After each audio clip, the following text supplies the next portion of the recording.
नमस्कार मैत्रिणींनो, यशराज रेसिपीजमध्ये आपलं स्वागत आहे. आणि आज आपण बनवले कैरीचं लोणचं. तर हे बघा, आपण ह्या 5 किलो कैऱ्या घेतल्या होत्या. ते छान धुवून कापून घेतल्यात, स्वच्छ निवडून वगैरे. आणि त्याला हळद मीठ टाकलं होतं मी. आता हे 5 किलोला मी अर्धा किलो मीठ टाकलं होतं. आणि आपलं एक अर्धी वाटी हळद टाकली होती बघा. ते व्यवस्थित मिक्स केलं. रात्रभर ते बोचक्यामध्ये मी असं बांधून ठेवलं, कारण ते पाणी गळून गेलं की लोणचं जास्त टिकतं म्हणून रात्रभर मी बांधून ठेवलं. ते निघालेलं पाणी आपण टाकून दिलं. त्याच्यानंतर त्या कैऱ्या आपण उन्हामध्ये वाळवल्या. उन्हामध्ये 1-2 तास मी त्या कैऱ्या वाळत टाकलेल्या. आता ह्या वाळून झाल्यात आणि आपण गोळा करून आणलेत बघा. आता याच्यामध्ये आपल्याला हे लोणचं भरून ठेवायचं. आताच त्याला लगेच काही करायचं नाही. तर ही आपली बरणी, या बरणीमध्ये हे लोणचं भरायचे. तर पहिले हे लोणचं बरणीत टाकायच्या अगोदर आपल्याला 1 कपभर मीठ टाकून घ्यायचं खाली. आपला चहाचा कप असतो किंवा हळदीची वाटी, ती वाटीवरून मीठ टाकून घ्यायचं, म्हणजे लोणचं खालून बुरसत नाही. आणि हे लोणचं आता आपल्याला थोडं थोडं करून या फोडी त्याच्यामध्ये आता हे लोणचं भरताना आपण असं चमच्याने किंवा पातुकरणीने भरायचं. ते असं टाकून घ्यायचं. सगळं लोणचं आपल्याला त्या बरणीमध्ये भरून ठेवायचं. आता भरताना पण एक आपला थर झाला की त्याच्यावर पुन्हा थोडंसं मीठ टाकून ठेवायचं आपल्याला. त्यातलं अर्धं लोणचं टाकून झालं का त्याच्यावर मिठाचा एक थर टाकायचा, म्हणजे त्याला असंच एक थर टाकून झाला की पुन्हा आपल्याला त्याच्यात मीठ टाकायचं आणि हे पूर्ण फोडी भरून घ्यायच्या.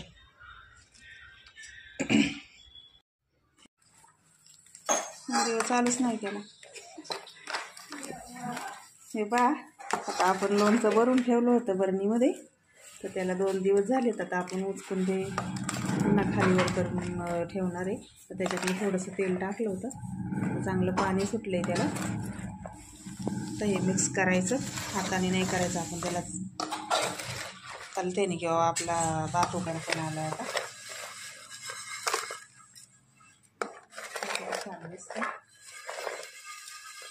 आमचं हे लोणचं. आता आमच्या आईने बनवले बघा.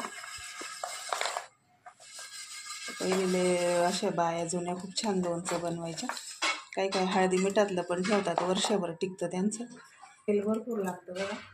आपण तेल जास्त टाकतो त्याच्यामुळे लोणचं 2-2, 3-3 वर्ष राहतं. तेल मी भरपूर टाकते. लोणच्याच्या वरती तेल असतं त्याच्यामुळे खराब नाही होते. त्याला अजून मसाला पण नाही टाकला, पण किती सुंदर दिसते ते.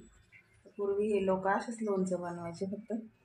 त्याच्यामध्ये आता लसूण टाकायचे की झालं त्यांचं लोणचं. तरी पण छान लागायचं आणि खूप वर्ष पण टिकायचं.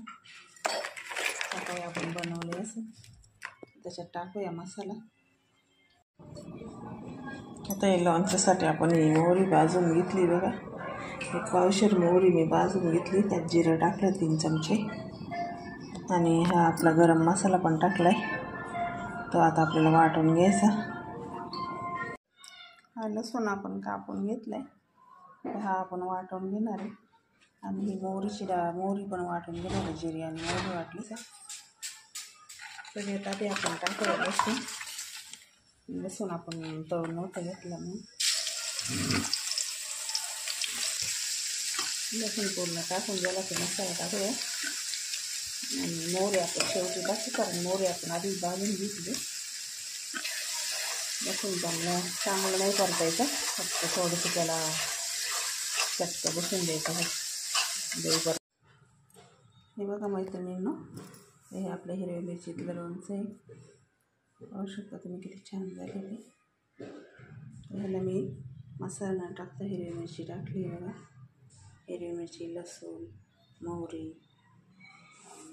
गरम मसाला वाटून टाकला आहे. हे हिरव्या मिरचीतलं लोणचं आहे. याच्यात अजून आपल्याला तेल ओतायचं आहे. तेल नाही ओतलं तरी पण हे राहतं, फक्त त्याला वरच्यावर खालीवर करायला लागतं, हलवून घ्यायला लागतं. पाहू शकता तुम्ही किती छान झाले. कमी तेलामध्ये पण आपलं हे लोणचं होऊ शकतं. आणि ह्याला काही खूप मसाला वगैरे नाही वापरला मी. आपलं नुसतं लसूण आणि हळद आणि हिरव्या मिरच्या वाटून टाकल्या बघा.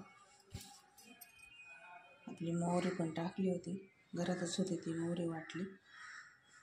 याला काही जास्त खर्च नाही आला. 2-3 किलो कैऱ्या होत्या, त्याच्यामध्ये हे मी वाटून टाकले.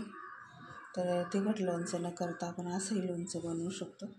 हे खूप सुंदर लागतं हे लोणचं, खारं लोणचं हिरव्या मिरच्यांमधलं.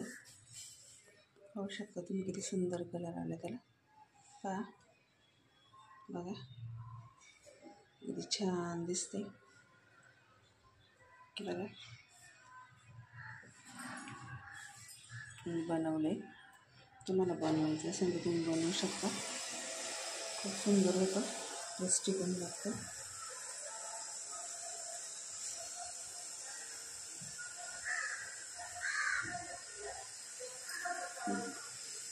तुम्ही पण बनवा. आवडलं तर लाईक आणि सबस्क्राईब करा. एक लाईक आणि सबस्क्राईब करायचा मैत्रिणींना. आणि व्हिडिओ काढायला खूप कष्ट पडतं. व्हिडिओ पाहिल्याबद्दल धन्यवाद. ही ओढणी आपल्याला अशी टाकायची. पूर्ण गळ्याला आपण व्यवस्थित पॅक करून घ्यायचं. इथं जागा अजिबात ठेवायची नाही.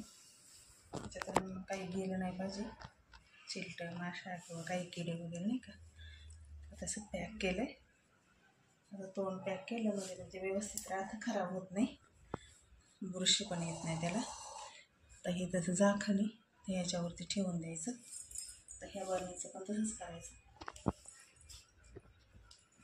असं एका बाजूने व्यवस्थित घ्यायचं, त्याचं तोंड पॅक करून टाकायचं.